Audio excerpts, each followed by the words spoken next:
হামজা চৌধুরী নিজের প্রথম ম্যাচে কেমন খেললেন? অভিষেক ম্যাচে ভারত এবং বাংলাদেশ গতকালকে হলো এশিয়ান কাপ কোয়ালিফায়ার ম্যাচে মুখোমুখি হয়। ফলাফল বাংলাদেশ 0 এবং ভারত 0। সুনীল ছেত্রী কতটা ভয়ঙ্কর অন্তত বাংলাদেশের কোচ হাবিয়ে কাবেরা ভালো করেই জানেন। সেটা বোধহয় মাঠে নামার আগে হামজা চৌধুরীকে ভালোভাবে বুঝিয়ে বলেছেন।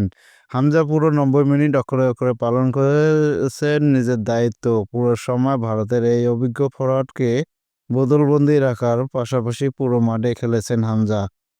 জওহরলাল নেহরু স্টেডিয়ামে আজ হামজাকে নিয়ে শুরু একাদশে সাজান কাবেরা। লাল রঙের ৮ নম্বর জার্সি পরে প্রথমবারের মতো দেশের হয়ে মাঠে নামেন প্রিমিয়ার লিগ খেলায় এই খেলোয়াড়।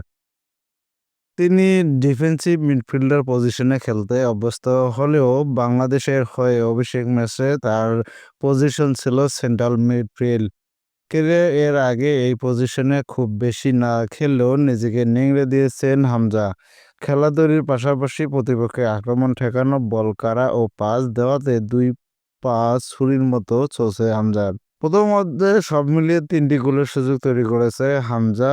এর মধ্যে ১০ মিনিটে তার কর্নার থেকে ভারতের গোলকিপারের হাত ঘুরে বল বক্সে পেয়েও কাজে লাগাতে পারেননি হৃদয়।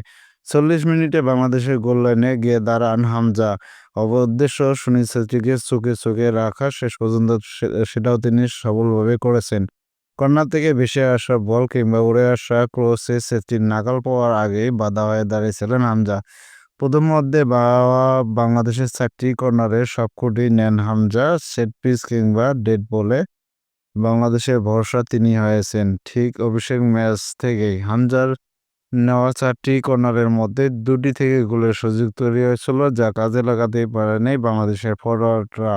কখনো মধ্যপাট, কখনো রক্ষণভাগ, কখনো আক্রমণ। মূলত এই ৩টি জায়গায় সময় বুঝে সেতুবন্ধের কাজটা করেছেন।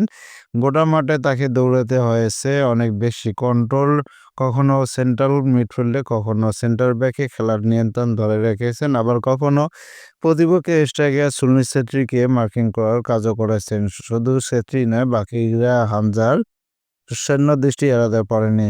২৬ মিনিটে যেমন বাঁ প্রান্তে ধরে আক্রমণে উঠেছিলেন ভারতের শুভাশিস বোস, দৌড়ে গিয়ে তার কাছ থেকে বল কেড়ে নেন হামজা।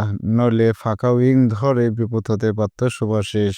দ্বিতীয়ার্ধে দেখা মিলেছে বুদ্ধিদীপ্ত ও গতিময় হামজা। ৪৭ মিনিট যেমন উইং ধরে আক্রমণে উঠেছিলেন লেফট উইঙ্গের লিস্টন কোলাসও পিছন থেকে তাকে আটকানোর চেষ্টা করেও পারেননি রহমত মিয়া।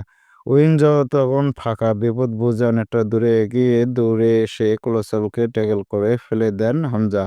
খালি চোখে দেখে মনে হচ্ছিল হলুদ কার্ড দেখতে পারেন, কিন্তু ট্যাকলটি নিখুঁত হওয়ায় লেবাননের রেফারি হোসেন এশিয়া বাঁশি বাজাননি। এরপর ৫৮ মিনিটের কর্নার থেকে বাংলাদেশের বক্সে বল পেয়েছিলেন ছেত্রী।